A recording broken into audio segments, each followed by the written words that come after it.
रोने लगी, आंसू बहाने लगी। एक भोली सी सूरत राजू करे, एक मांगत सीख सहे दुख भारी, एक सोने के छत्र की चाह चले, एक धूप सहे अति दीन दुखारी। एक कामिन पति संग मौज करे, एक पति बिन डोले मारी मारी, संत दरसते पाप हरे, परिकर्म किरे डरत न हटारी।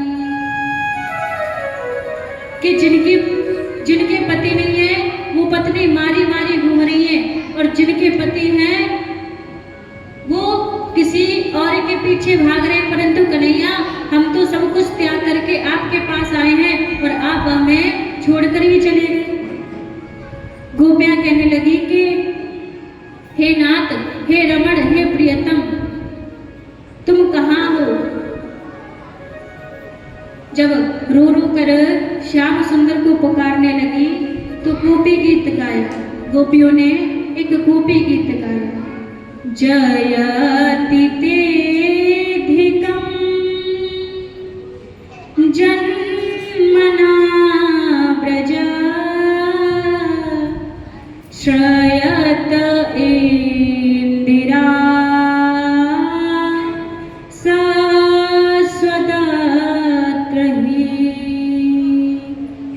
दयित दृश्यता दीक्षुतावका, त्वयि धृता सवा त्वां विचिन्वते, शरदुदासे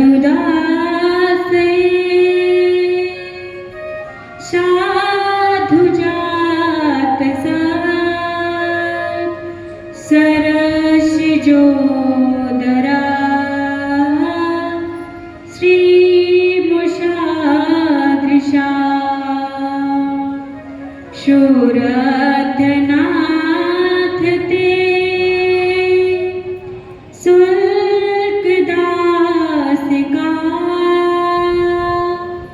वरधनिघ्नतो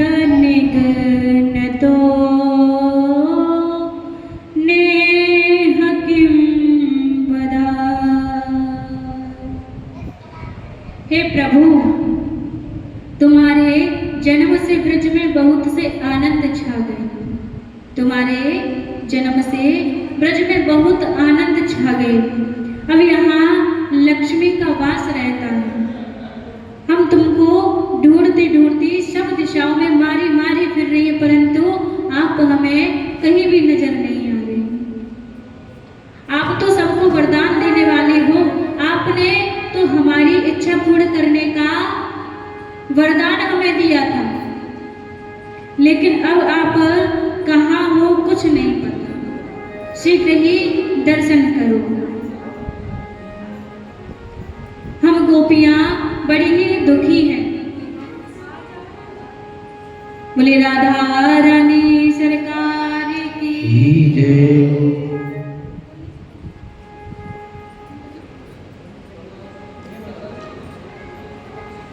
जब गोपियों ने कहा और कहा कि हे नाथ, हम तो आपके एकमात्र आधार हैं, आप हमारे आधार हो और हम आपके आधार हैं। क्योंकि अगर गोपियां नहीं होती तो भगवान की लीलाओं का कोई भी समर्थन नहीं होता। गोपियां ही तो आती है कथा सुनने, आती है कि नहीं आती?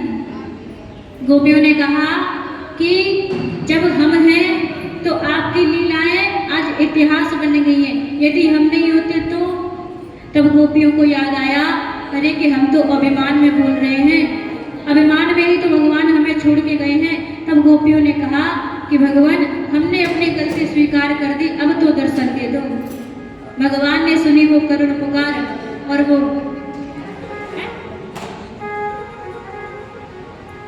जब गोपियों ने वो करुण पुकार सुनी तो भगवान उन सभी के सामने प्रकट हो गए।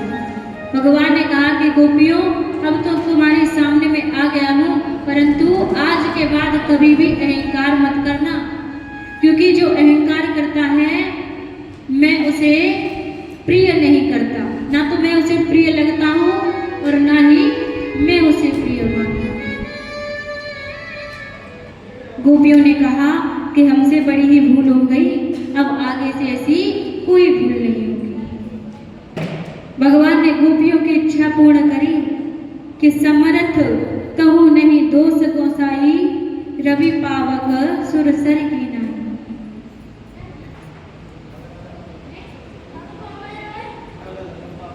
सीताराम।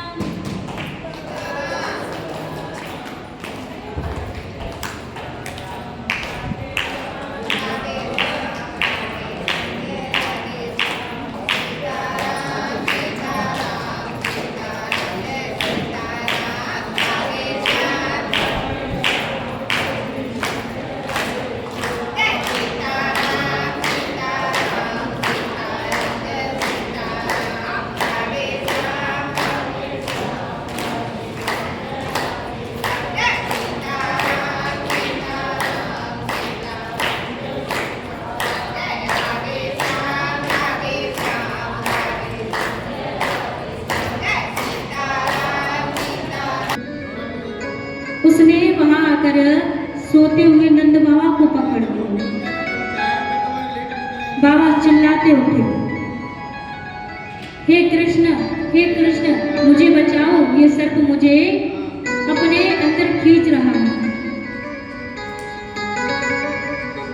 तब भगवान आए और भगवान ने अपना पैर उससे छुआ दिया, उस सर्प से छुआ दिया, और जैसे छुआया वो सर्प एक दिव्य रूप में आ गया, बड़े ही सुंदर रूप में आ गया।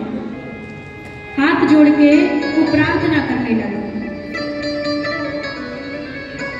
वो बताने लगा कि मैं पहले सुदर्शन नाम का एक विद्याधर था, मुझ में सौंदर्य और लक्ष्मी दोनों थी, सौंदर्य और लक्ष्मी दोनों ही थी। विमान पर चढ़कर मैं चारों दिशाओं में चक्कर लगाता रहता था। एक बार अंगना गोत्र के ऋषियों को देखकर जो क्रूप थे, मैं हंस दिया। उन्होंने मुझे सर्प होने का शाप दे दिया। जब मैंने विनती की तो भगवान ने कहा, उन ऋषि ने कहा कि भगवान तुम पर कृपा करें, और भगवान ने आज उस सुदर्शन देव का उद्धार किया। भगवान का तो हृदय सरल है।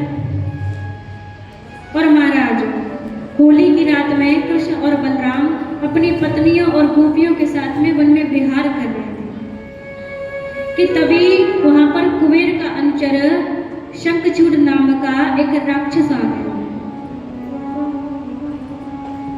और गोपियों को उठा करके उत्तर दिशा की तरफ ले जाने लगा। गोपियां चिल्लाकर कृष्ण कृष्ण कहती लगी।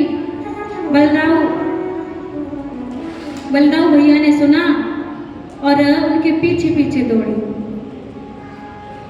गोपियों को तो वहीं छोड़कर उस दैत्य से गोपियों ने कहा कि आपको कृष्ण और बलराम छोड़ेंगे नहीं, हमें मत ले जाओ। लेकिन वो दैत्य नहीं माना, और जैसे वो दैत्य नहीं माना तो भगवान कृष्ण ने एक घूसा मारा और उसका वही नमो नमाय गोविंदाय नमो नमः।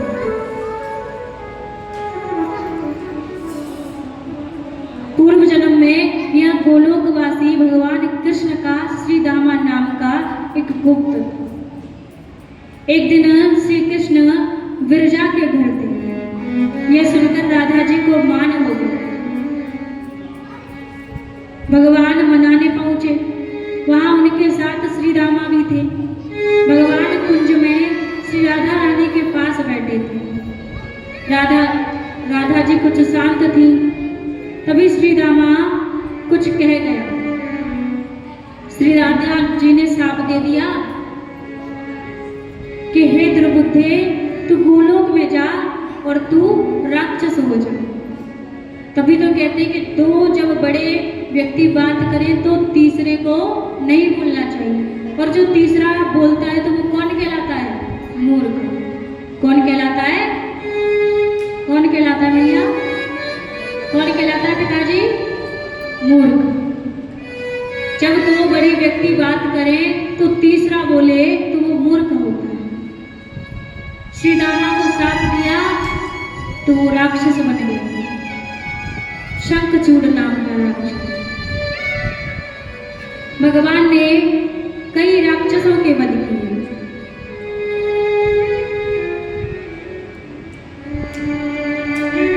कभी कभी भगवान गोपियों पर कृपा करते, कभी कभी ग्वालवासियों पर, और कभी तो माता यशोदा पर मेहरबान हो जाते, माता यशोदा को चिढ़ाते। माता यशोदा से कहते कि मैया मैं तुमसे बहुत दूर चला जाऊंगा। तो मैया रो जाती, अरे लाला तू मेरे विनोद मत किया कर। लाला कहता नहीं मैया एक दिन तो मुझे जाना ही है। भगवान कहते अरे मुझे तो जाना ही है। तब यशोदा मैया कहती कि लाला देख तुझे जाना है तो तू चला जाना, लेकिन अभी ऐसा कुछ मत, अभी तो कहीं नहीं जा रहा है। अब एक दिन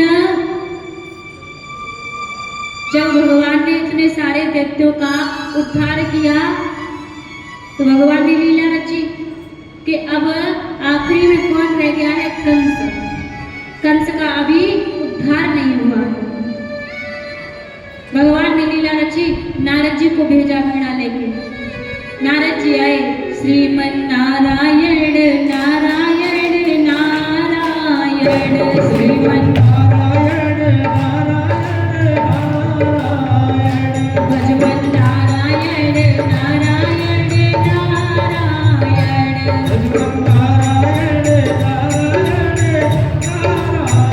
श्रीमन नारायण नारायण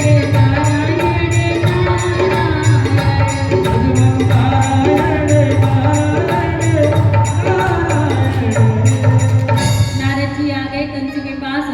कंस से कहा कि आपका काल अभी तक जिंदा है या उसकी मृत्यु हो गई?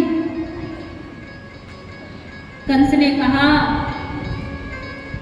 अभी तो मेरे जितने भी मैंने दैत्य भेजे सभी दैत्यों का उद्धार कर दिया। नारद जी ने कहा तो किस बात की देरी है? अब सारे दैत्य जब हार गए तो आप लड़ो उनसे। भेजो अक्रूर जी को मथुरा, भेजो अक्रूर जी को वृंदावन, जो लाला को यहाँ लेके आए, आपके काल को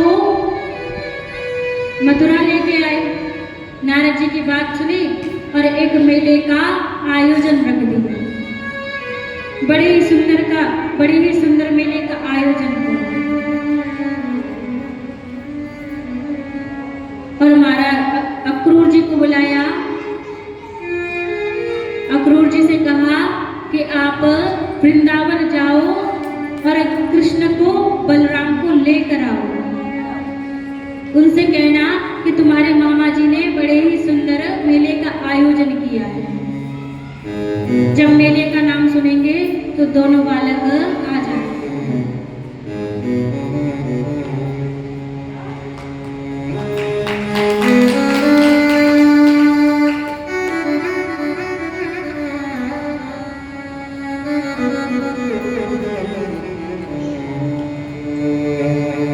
जब अक्रूर जी ने सुना कि मुझे तो ये उन्हें मारने के लिए भेज रहे हैं,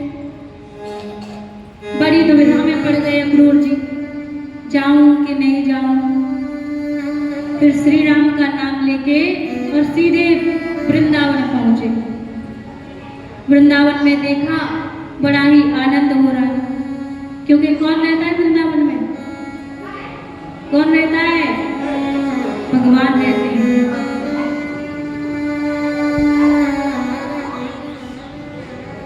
जहाँ भगवान है वो धाम कैसा होगा? आनंद का। जब अक्रूर जी पहुंचे, नंद बाबा से प्रणाम किया, माता यशोदा से प्रणाम किया, नंद बाबा को बताने लगे कि हम आपके कृष्ण और बलराम को लेने आए हैं। नंद बाबा ने कहा कि मैया से मत कहना, यदि मैया सुनेंगी तो बड़ी ही दुखी हो जाएगी। नंद बाबा ने कहा ठीक है, आप कुछ मत कहना उनसे। तब अक्रूर जी शांत रहे। कृष्ण बलराम दोनों गाय चराने के लिए गए और गोधूली बेला का समय हो रहा था। भगवान आ रहे थे, सूर्यदेव ढलते जा रहे थे। जब गाय दौड़ती तो भगवान को पसीना आता था, और जो गाय जब दौड़ी तो गाय के जो चलने से धूल उड़ती थी, वो धूल भगवान के मुख पर आ जाती थी। और उसकी व्यास जी कहते हैं, उस छवि की लीला करते हैं कि वो छवि मानो आनंद का स्वरूप कराती है कि सत्य है नारायण, और वो नारायण आज गैया चरा रहा है। ऐसी सुंदर छवि भगवान की, जिसे देखकर गोपियां आनंद से रहती थी। भगवान के सखा भी प्रेम से रहते थे।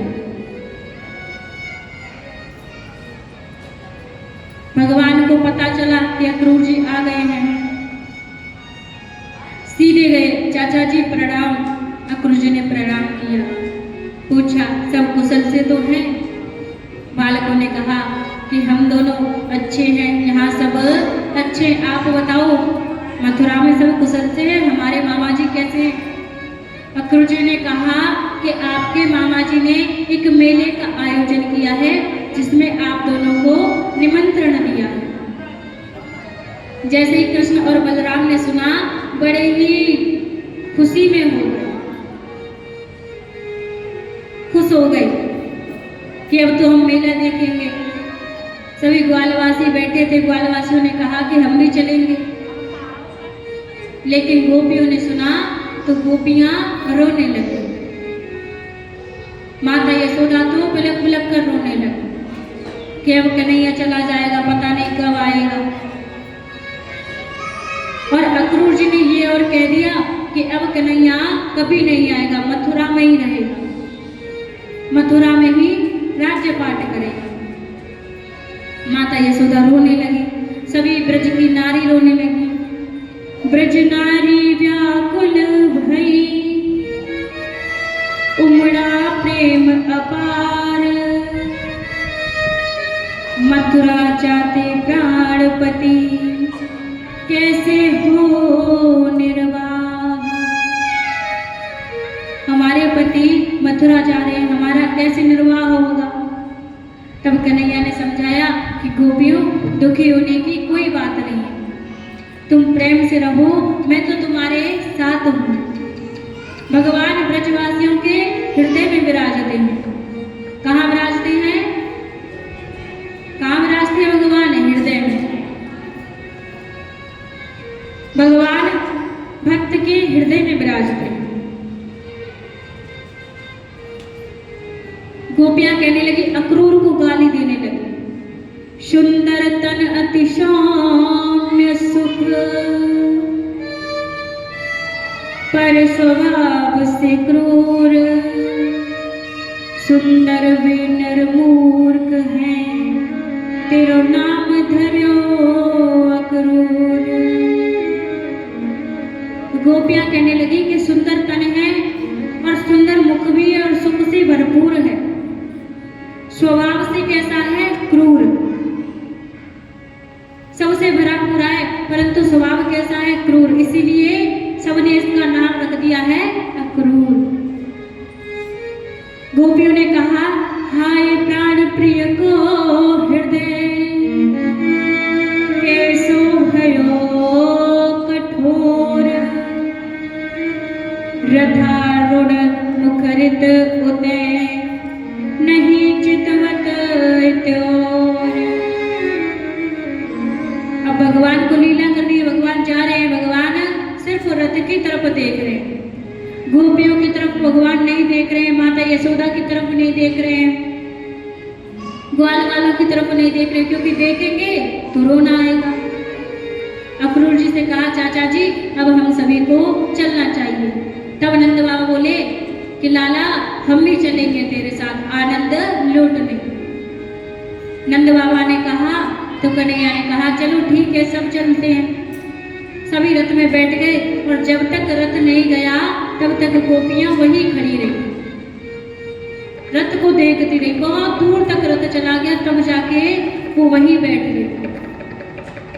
भगवान आ गए मथुरा में, और मथुरापुरी में भी जैसे वृंदावन में आनंद से रहते थे वैसे तो खैर नहीं रहे, पर मथुरावासी जो गोपियां थी, मथुरा में भी तो गोपियां थी, मथुरा की गोपियों ने भगवान का खूब सम्मान सत्कार किया। अपने अपने छत पे चढ़ के पुष्प वर्षा करने लगे। मैया तो कहने लगी अरे भैया ये छोटो सो वारो सो लाला ये कंस को वध कैसे करे हो।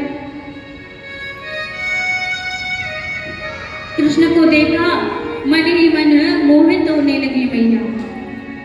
गोपी भगवान को देखती रही।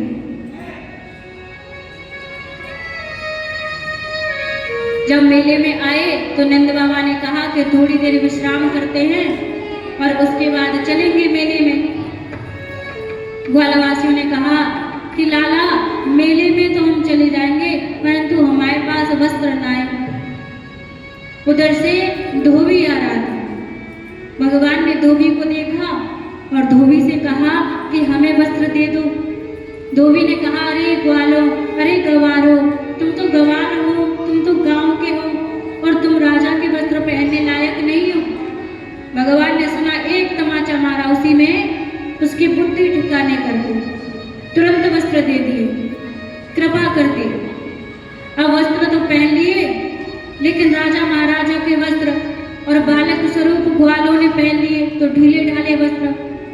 कन्हैया से बोले अरे कन्हैया सब चीज की व्यवस्था है भैया, लेकिन हमारे जो कपड़ा है ना, हमारे जो वस्त्र है वो ढीले ढाले हैं, इनकी भी कछु व्यवस्था है रहती तो बढ़िया हो। तो कन्हैया ने कहा अच्छा तो तुम्हें फिटिंग के वस्त्र पहनने हैं, अपने साइज के वस्त्र पहनने। ग्वालों ने कहा हाँ।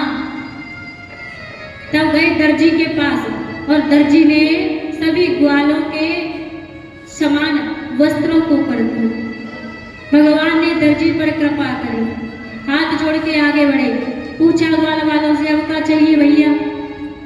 कि लाला सब कछु है गो पर देख, जब तक ब्रजवासी को माला ना मिले पुष्प की तो आनंद ना आवे।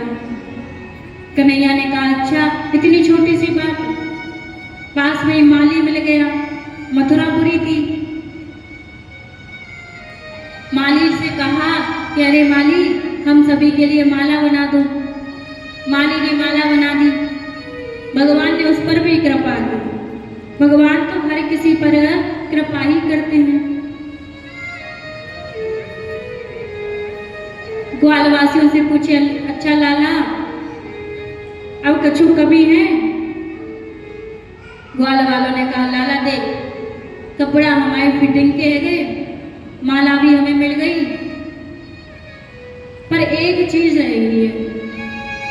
अच्छा क्या रह गया भैया, हमारा चंदन रह गया। जब तक ब्रजवासी को धोपा धोप चंदन ना लगे तब तक वो ब्रजवासी ना कहलाए। वो पता कैसे चलेगी कि हम वृंदावन धाम से आए हैं। अच्छा चलो ठीक है ये भी व्यवस्था करते हैं। तो सामने से एक पूजा नाम की दासी आ रही थी जो कंस की दासी थी।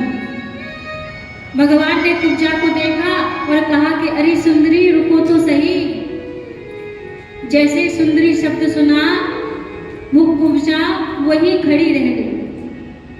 वो कुब्जा कुरूप थी, 3 जगह से टेढ़ी थी। भगवान ने कहा अरे सुंदरी रुको तो सही। जैसे सुंदरी शब्द सुना तो कहा कि कौन क्या काम है बताओ। भगवान ने कहा कि हमें तुम चंदन दे दो। कुब्जा ने कहा ठीक है कैसा चंदन चाहिए। ग्वालवासियों ने अपने मनप्रिय चंदन ले लिया और बलराम जी को लाल रंग का चंदन दे दिया और पीले रंग का चंदन भगवान कृष्ण को। भगवान कृष्ण से कहा कि आपको मैं चंदन लगाऊं। भगवान ने कहा ठीक है लगा दो। अब कुब्जा तो टेढ़ी है 3 जगह से, भगवान एकदम हष्ट पुष्ट लंबे। अब गोपी का उस कुब्जा का हाथ नहीं पहुंच रहा था, कैसे चंदन लगाए। कन्हैया ने एक पैर उसके पैर के ऊपर रखा और थोड़ी से हाथ उठाया, कुब्जा पर कृपा कर दी। बोलो सीता। भगवान ने कुब्जा पर कृपा की, कुब्जा बहुत सुंदरी हो गई। अब तो भगवान के पीछे पड़ गई। कुब्जा ने कहा कि भगवान मैं तो अब आपसे ही विवाह रचाना चाहती हूँ। भगवान ने कहा ठीक है, हम आपकी इच्छा जरूर पूरी करेंगे, परंतु पहले हमें कंस का वध करना है। क्या करना है? कंस का वध करना है। भगवान पहुंचे आगे, मेले में आए। कंस ने एक धनुष रखा था कि जो भी उस धनुष को तोड़ेगा वही मेरा काल होगा।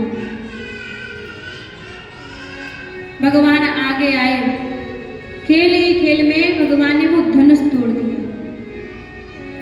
कंस को पता चला, बड़ी भयंकर आवाज आई।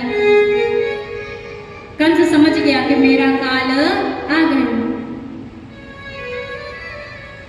कंस ने कुवलयापीड हाथी, बड़े बड़े हाथियों को भी निर्धारित किया था उस बालक को कुचलवाने के लिए। कुवलयापीड हाथी आए, भगवान ने घूसे मार मार के उन्हें भगा दिया। कंस इतना दुराचारी, मल्ल युद्ध रख दिया।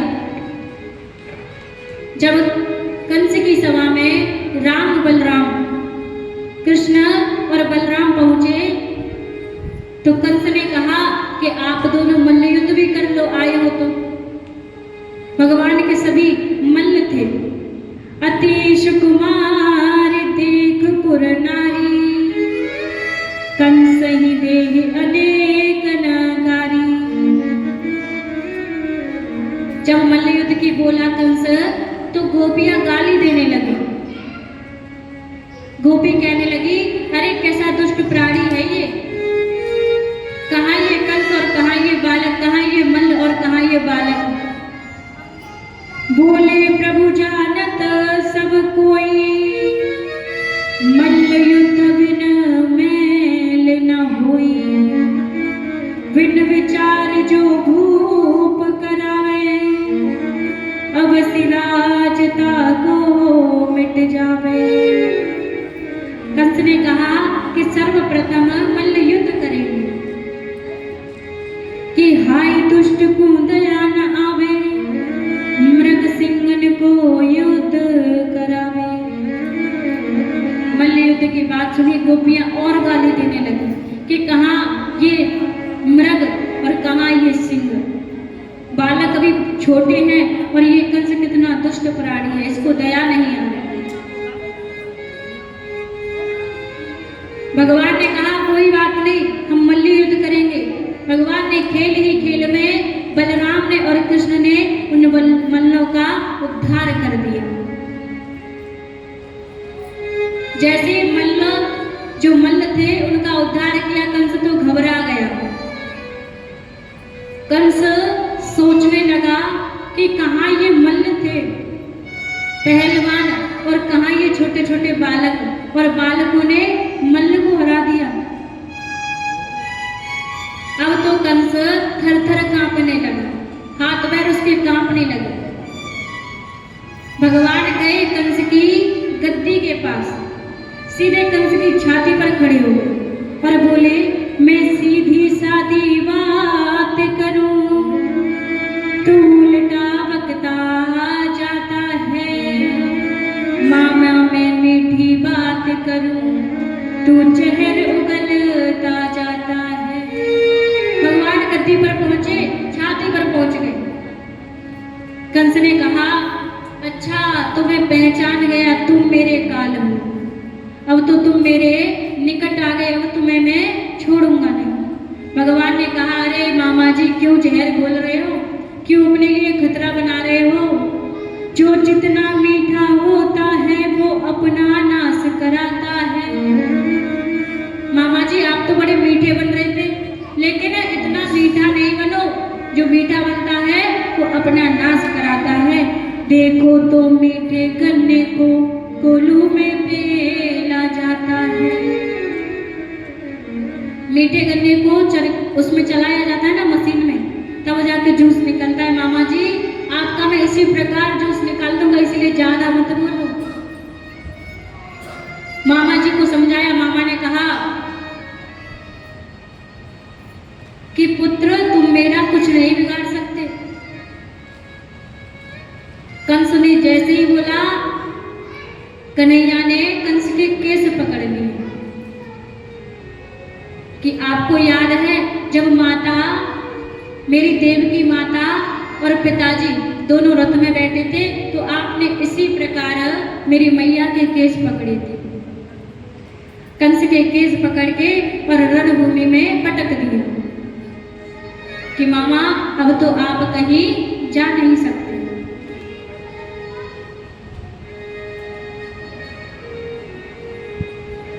जब भगवान ने उसको रणभूमि में पटक दिया तो खेल ही खेल में भगवान ने कंस का उद्धार कर दिया। बोलो वृंदावन बिहारी लाल की, बोलो राधा रानी सरकार की, बोले प्रभु जी भगवान की, बोले पंचमुखी हनुमान जी महाराज की, बोले केला मैया की। जब कंस का उद्धार हुआ तो सभी लोग हंसने गाने लगे कि चलो एक दुष्ट तो मर गया। सीताराम सीताराम सीताराम जय सीताराम, सीताराम सीताराम सीताराम जय सीताराम।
सीताराम मैया बढ़िया हो, बढ़िया हो। कंस का वध हो गया, आनंद आ गया, कितनों आ गया कि ये कोई बताने वाली चीज है।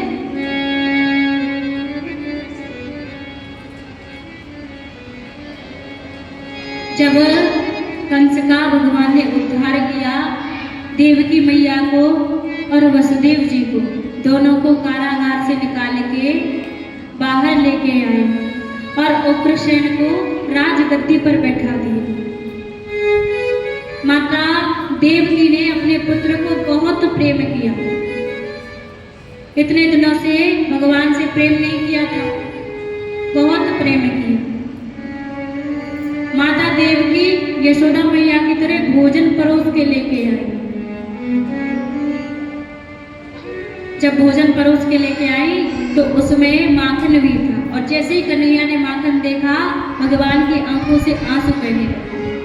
माता यशोदा की याद आ गई और उस भोजन को छोड़ के अन्यत्र चले गए। कन्हैया के मित्र उद्धव जी आए जो बृहस्पति के शिष्य थे। उद्धव जी ने पूछा, कन्हैया क्या हुआ? कन्हैया ने सारा वृतांत बता दिया। कह दिया कि मुझे ब्रजवासियों के बिना कुछ भी अच्छा नहीं लगता। उद्धव मोई ब्रज विषयरत नाही, मैं सब कुछ भूल जाऊंगा परंतु ब्रज को नहीं भूल पा रहा। ब्रज में मैंने अनेकों लीलाएं की हैं, अनेकों दैत्यों का वध किया है। गोपियां तो मेरे बिना रह नहीं पाती होंगी उद्धव जी। उद्धव जी ने कहा कि अब तो आप द्वारका, अब तो आप मथुरा के राजा हो और आप ऐसी छोटी छोटी लीलाओं को सोचोगे तो आप तो कभी गद्दी नहीं संभाल पाओगे। इसीलिए प्रभु आप ब्रजवासियों को भूल जाओ और आगे की लीला प्रारंभ करो। भगवान ने कहा, अरे उद्धव, मैं सच में ब्रज को नहीं भूल पाऊंगा, कभी नहीं भूल पाऊंगा। उद्धव जी ने कहा, अच्छा तो प्रभु मेरे लिए कोई सहायता हो तो मैं सहायता करूं, और आप तो परमेश्वर हो। भक्त का तो काम है भगवान से मन लगाना और आपका काम है सभी भक्तों के कार्य को सिद्ध करना।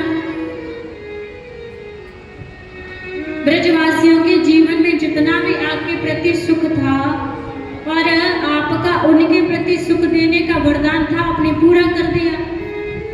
अब आप अपना राज्य संभालो। भगवान ने कहा कि नहीं उद्धव, यदि तुम मेरा एक काम करो तो कर दो। उद्धव जी ने कहा कि बताओ महाराज, कि तुम वृंदावन जाओ और जो गोपियां है ना उनको तुम समझा दो। मैं चिट्ठी लिख रहा हूं, उन चिट्ठियों को गोपियों को दे देना। उद्धव जी चले गए, ठीक है प्रभु। अच्छा उद्धव जी एक काम करो, मेरा जो पटका है वो पटका मैं आपको दे रहा हूं, बांसुरी दे रहा हूं और अपना मुकुट भी दे रहा हूं। तभी आपको पहचान पाएंगी, वो समझेंगी कि कृष्ण आए हैं, क्योंकि उद्धव जी कृष्ण जैसे ही लगते थे। उद्धव जी गए ब्रज में, नंद बाबा का घर पूछने लगे गोपियों से, ग्वालों से। ग्वालों ने कहा कि ये जो रास्ता देख रहे हो ना जल का, ये जो जल बहता आ रहा है, इसको देखते देखते चले जाना, इसके सहारे सहारे चले जाना, तुम नंद बाबा के यहाँ पहुंच जाओगे। क्योंकि जब से कन्हैया गए हैं तब से नंद बाबा रो रहे हैं और उन्हीं के जल से ये रास्ता बन गया। उद्धव जी ने सुना, आगे गए, नंद बाबा को प्रणाम किया। नंद बाबा और बूढ़े थे, जब जन्म हुआ तब कितने वर्ष के थे नंद बाबा? ओ मैया, मैया तो सो गई। कितने वर्ष के थे भगवान नंद बाबा? 90 वर्ष के। भगवान ने इतनी अनेकों लीलाएं करी, अब तो कितने वर्ष के गए होंगे? बहुत वर्ष के। उद्धव जी ने समझा, उद्धव जी ने प्रणाम किया। उद्धव जी ने नंद बाबा से पूछा कि माता यशोदा कहाँ है? नंद बाबा ने कहा कि माता यशोदा से मिलना चाहते हो?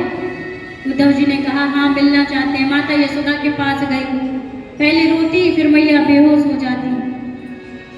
रो रो कर मैया कई बार बेहोश हुई। उद्धव जी ने पूछा मैया को क्या दिक्कत है, मैया क्यों परेशान है? नंद बाबा ने कहा कि जब से कन्हैया गया है इसका यही हाल है, रोती है, बिलखती है, कन्हैया को ढूंढने जाती है।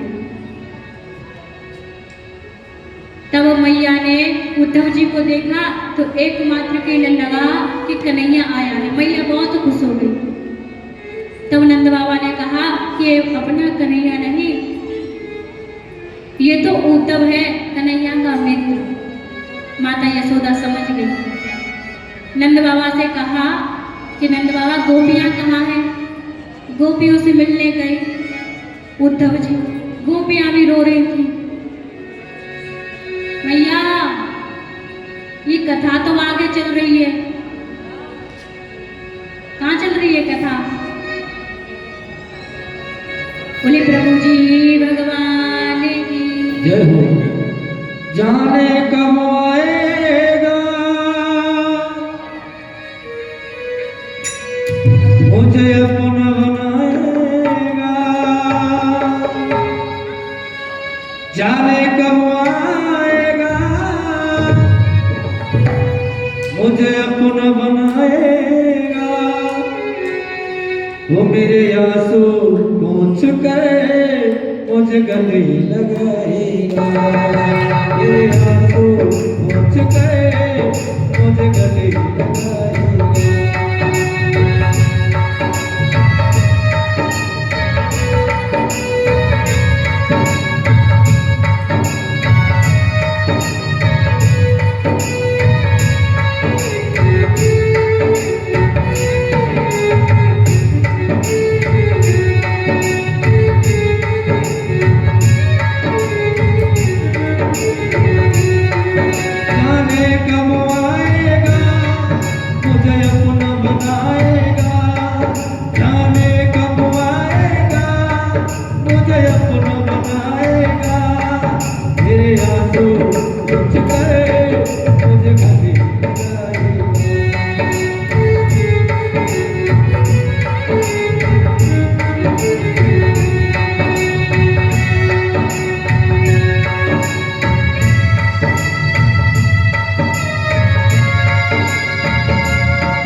जीवन बन जाएगा जब खाना आएगा, जीवन बन जाएगा जब खाना आएगा, मेरे आंसू पोंछ कर मुझे गले लगाएगा, मेरे आंसू पोंछ कर मुझे गले लगाएगा।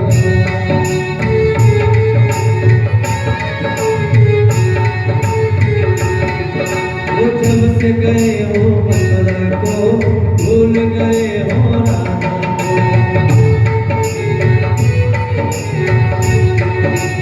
जब से गए हो मथुरा को, भूल गए हो राधा को। ओ जल्दी आजा हो कान्हा, जल्दी आजा हो कान्हा, तेरी याद सताती है, सही न जाती है, लिखती है, काला में डरती है। जब आएगा मेरा सावरिया, जब आएगा मेरा सावरिया, जब आएगा मेरा सावरिया, जब आएगा मेरा सावरिया।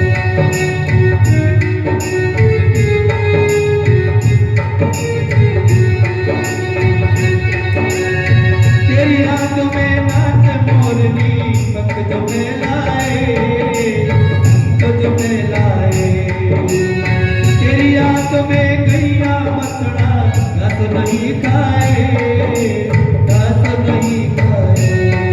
ओ जल्दी आजा ओ मोहन, जल्दी आजा ओ मोहन, तेरी याद सताती है, सही न जाती है, राधा कथ लिखती है, काला भी करती है। ओ जब से गए हो मथुरा को, भूल गए हो राधा को। जब से गए हो मथुरा को, भूल गए हो राधा को। ओ जल्दी आजा ओ कान्हा, जल्दी आजा ओ कान्हा, तेरी याद सताती है, सही न जाती है, राधा कथ लिखती है, काला में डरती है, लिखती है, काला में डरती है।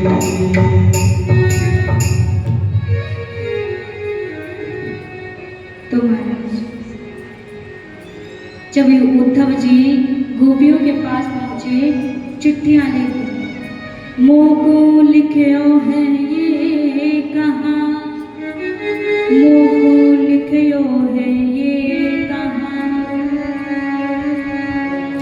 कि कोई छीन पाती, कोई छीन नहीं पाती, पाती जब छीन नहीं पाती तो पाती कहाँ पाती। गोपियां आई और एक दूसरे से पाती छीनने लगी कि भगवान ने हमारे लिए क्या लिखा है, हमारे लिए कुछ लिखा है कि नहीं लिखा है। एक दूसरे से पातियों को छीनने लगी। जब पाती किसी को नहीं मिली तो उद्धव जी ने कहा कि चलो मैं पढ़ के सुनाता हूँ कि क्या लिखा है। उद्धव जी ने कहा, गोपियों, इसमें लिखा है कि मैं गोपियों को कभी भूल नहीं पाऊंगा। मैं तो हमेशा गोपियों के हृदय में विराजमान हूँ। मैं तो सदा गोपियों के पास हूँ। गोपियों, कभी ये मत समझना कि कन्हैया मथुरा चले गए तो मथुरा से मुझे हम गोपियों को याद नहीं करते। गोपियों, मैं तुम्हें सदा याद करता हूँ। जैसे गोपियों ने सुना, गोपियां बोलने लगी, अरे कहाँ मथुरा के राजाएं और हमें याद करेंगे, ऐसे हमारे भाग्य कहाँ। अब तो प्रेम से रह रहे हैं, अब तो गोपियों की याद नहीं आती। तब उद्धव जी ने कहा कि नहीं गोपियों, तुम्हारे प्रेम में तो भगवान अभी भी रो रहे थे, परंतु गोपियों, मैं तुम्हें समझाना चाहता हूँ कि तुम जिसको एक साधारण व्यक्ति समझ रही हो, वो कोई और नहीं, वो तो साक्षात नारायण है। गोपियों ने सुना, गोपियों ने कहा, उद्धव जी, जितना भी ज्ञान लेके आए हो उस ज्ञान को अपने पास रखो, ना तो हम तुम्हें समझेंगे और ना ही तुम्हारे ज्ञान को। हम तो एक बात जानते हैं कि हमारा कृष्ण और हम कृष्ण के, हम तो कृष्ण के हैं और हम किसी और के होना नहीं चाहते। ये धागा है प्रेम का, रहे मन धागा प्रेम का, मत तोड़ो छिटकाए,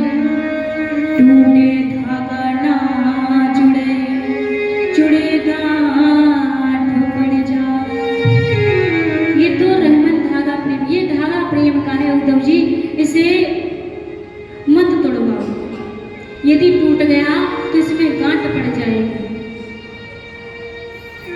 हम कन्हैया को कभी नहीं त्यागेंगे। और कह देना उससे, राजा बना बैठा है ना, कह देना कि गोपियां भी कभी कृष्ण को नहीं भूलेंगी। गोपियां आज भी हर एक कार्य करती हैं तो आपको याद करके करती हैं। उद्धव जी ने समझाया, अरे गोपियों तुम तो बावरी हो गई हो, वो भगवान है और भगवान का कर्तव्य है सबके साथ रहना, सबकी रक्षा करना। उन्होंने तुम्हारी रक्षा करी तो तुमने उसे प्रेम समझ लिया। गोपियों ने कहा कि उद्धव जी आप शांत हो जाइए, हम आपका प्रपंच सुनना पसंद नहीं करते। उद्धव जी को समझा दिया उल्टा। उद्धव जी क्या करने गए थे? गोपियों को समझाने के लिए कि भगवान है वो, भगवान से प्रेम मत करो, भगवान का कर्तव्य है सबकी रक्षा करना, भगवान से प्रेम करना है तो निष्काम प्रेम करो। वो तो भगवान है पर ब्रह्म, और तुम गोपियों भगवान को ये समझ रही हो कि भगवान अपना सर्वस्व छोड़ के तुम्हारे लिए आए। गोपियों ने कहा कि हमारे लिए कुछ भी छोड़ के न आए, परंतु हमें कभी भूले ना। उल्टा उद्धव जी को समझा दिया। उद्धव जी कई दिनों तक मथुरा में रहे, वृंदावन में रहे, अब तो वृंदावन के वासी बन गए। जब गोपियों ने कहा कि उद्धव जी अब तो आपको पता चल गया ना कि ज्ञान से ऊपर प्रेम है, उद्धव जी ने कहा हाँ ये सही बात है कि ज्ञान से ऊपर प्रेम है। वो हम प्रेम दीवानी है, वो प्रेम दीवाना, हम प्रेम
एक दिन आंखों के निकट ऐसे याद होया,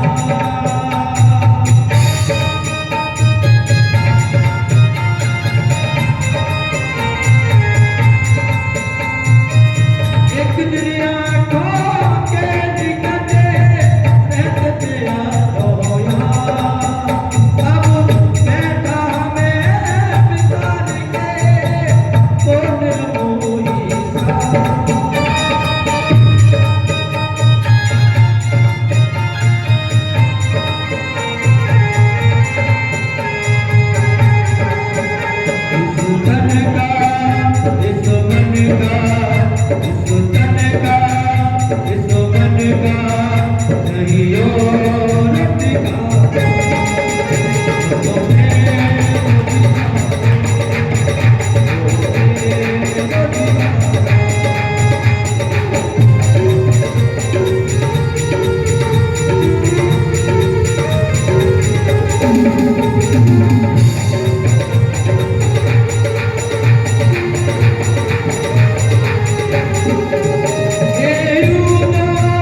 बोले बाके बिहारी लाल की